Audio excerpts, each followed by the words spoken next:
right, boys. That's the black IPA, the black blueberry IPA.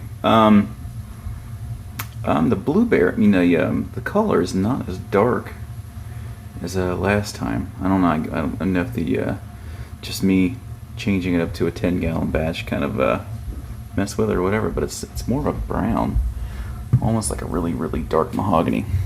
But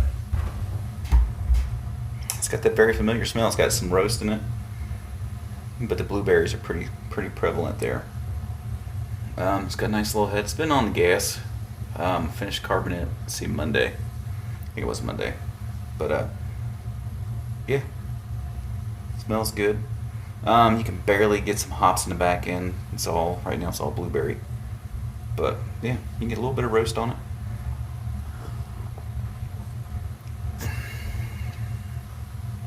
It's changing. It's changing. Got some dark roast on the back end. So anyway, happy Homebrew Wednesday. Ow, Wednesday. Whoop. All right. That's not a very good one. Not a very good one this week. All right, let's So, I still got that dude sitting in there, sitting right in Schwa. Yeah, let's go over here. Notice that's different. So Saturday evening, I think it was Saturday evening, I racked my New England inspired IPA into secondary. So I dry hopped it Sunday. I went ahead and dry hopped. No, I dropped it Saturday. What the hell am I talking about anyway? I dry hopped it Saturday with 2 ounces of Azaka and 2 ounces of Citra. It's a little bit darker in real life than what I'm seeing through the camera here. But so it's 2 ounces of Citra and 2 ounces of Azaka. Then today I put another 2 ounces of Citra, another 2 ounces of Azaka in there. And yeah, that's the real color. That's it. Lubra approved, hopefully. So yeah, you can see all the stuff that's settled out of it. But anyway, there's 6 gallons in there. So yeah, let's turn around. All right, what else? Last week I kind of told you guys I had something else coming in the mail. So I got 2 of these dudes. These are 11 inches long. Yeah, about that big around. And I got 2 of them. I got them at Arbor Fab in Michigan. Anyway, so these are just under $100 for 2 of them. 400 micron filtration of 400 or 300. I can't remember. It's 300 micron. So I got 2 of those, so I can actually dry hop in a keg now if I wanted to. But I'm going to use, as I tap on my pin at my tabletop so you guys can hear what I'm saying, I'm going to take coffee beans, shove it in here, and that'll go into the keg when I decide to keg my Imperial Brown. So yeah, that'll be awesome. So then I'll just put some fishing line on there, some low test fishing line, and when I think I've been there for enough days or whatever, I'll go ahead and pull it and drink on it, right?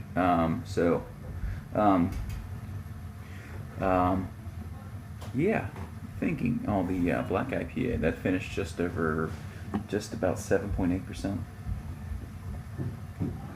just under 8%. So yeah, that's what it kind of where I was going. But look at the color on that. It's not really black. It's I don't know. I think last time it was a little bit darker than that, but it's okay. It's the flavor's evolving.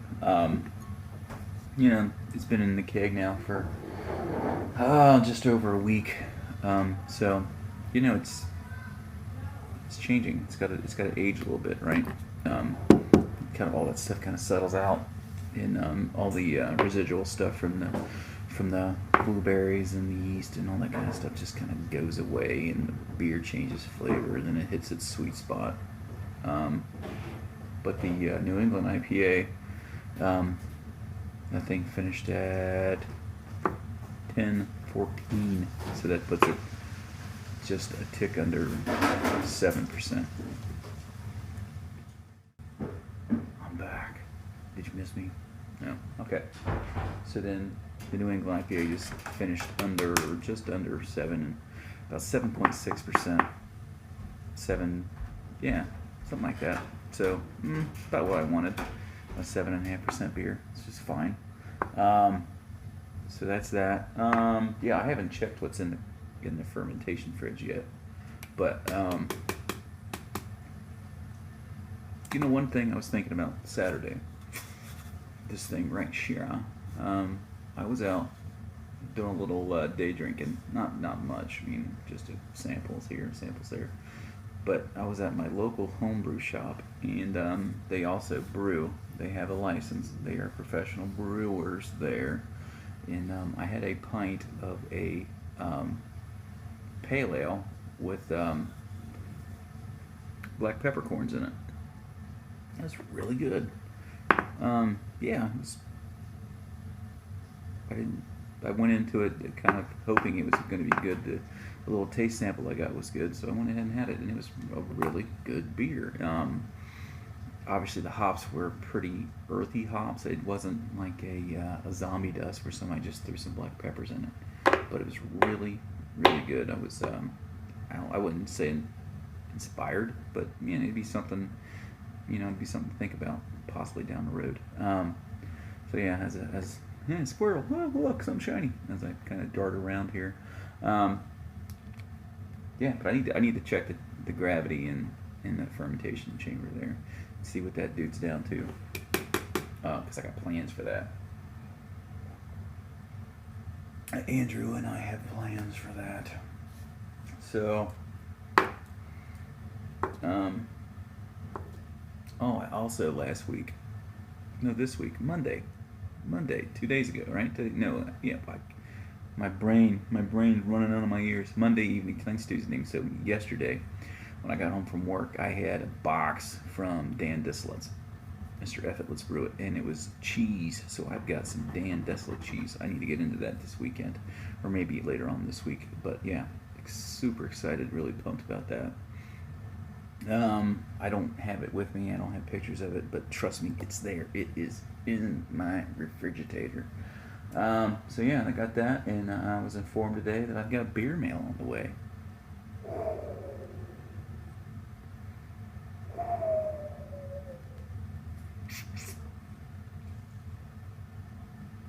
I'm a lucky man, lucky dude.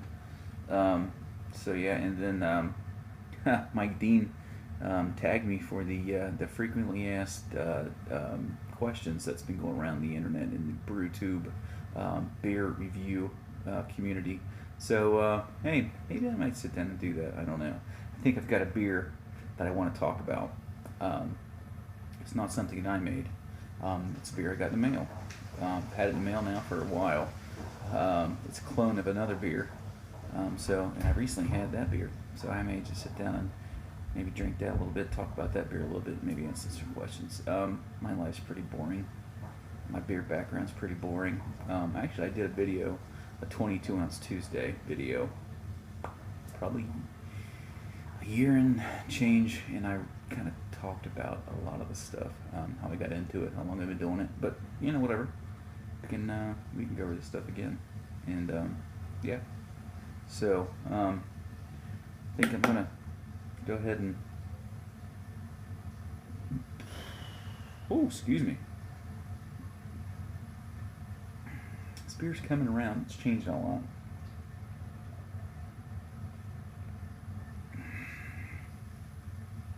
When I very first rendition of this, way too roasty, I thought. Not enough blueberry. Second time I made it, the roast and the color was about right. The blueberry's about right, but it was like 10+%. It was just way too big. Way too big. So, yeah. This time I tweaked the hops a little bit and toned down the grain bill. Try to get the ABV down, which I've got my gravity down, got the alcohol percentage down, but it looks like it just did not get dark enough, which I don't understand. It looked dark when it went into primary.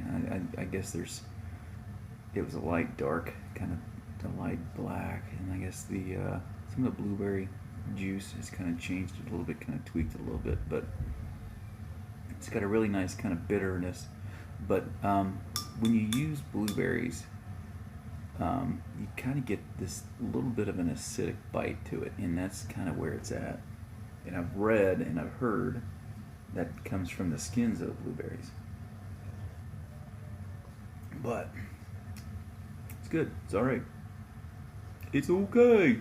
All right, guys. A few of these will be going out in beer mails. That and the New England IPA, the 644 New England IPA. So right now, I don't have any plans to brew on. Yeah, I don't know. I got plans. I don't know. I got 2 taps. The 644 Berliner. It's probably going to be gone here in a couple weeks if I keep drinking on it, which I don't drink on it, so it's not going anywhere. Same with the Baltic Porter. I may just bottle those and see what happens. I don't know. I mean, the Baltic Porter is about it's about 7.5% or so, but it would sell her well. So yeah, whatever. In the Berliner, there's maybe a gallon or so in there. Probably if I hit it real hard one weekend, it would probably be gone. But anyway, so yeah, I'm gonna have 2 taps. I need to try. I keep talking. Not talking anything, but I need to sample the barrel beer here and see what's going on with that mother. See where that's at. See if I've got enough barrel character in it. If not, then if I do, I'm gonna shit that sucker will be on tap. I'll go ahead and cake that and carb it. What I'll do, once I carb it, I will probably go ahead and get my beer gun out and probably go ahead and bottle probably the majority of that. I would probably just put it all in bombers. I may throw down some 12 ounces, but I don't know. Or I may do all 12 ounces. Fuck, I don't know. So anyway, for a later date, right, guys? All right, guys. All right, cheers again. I'm gonna say goodbye again. Oh, peace.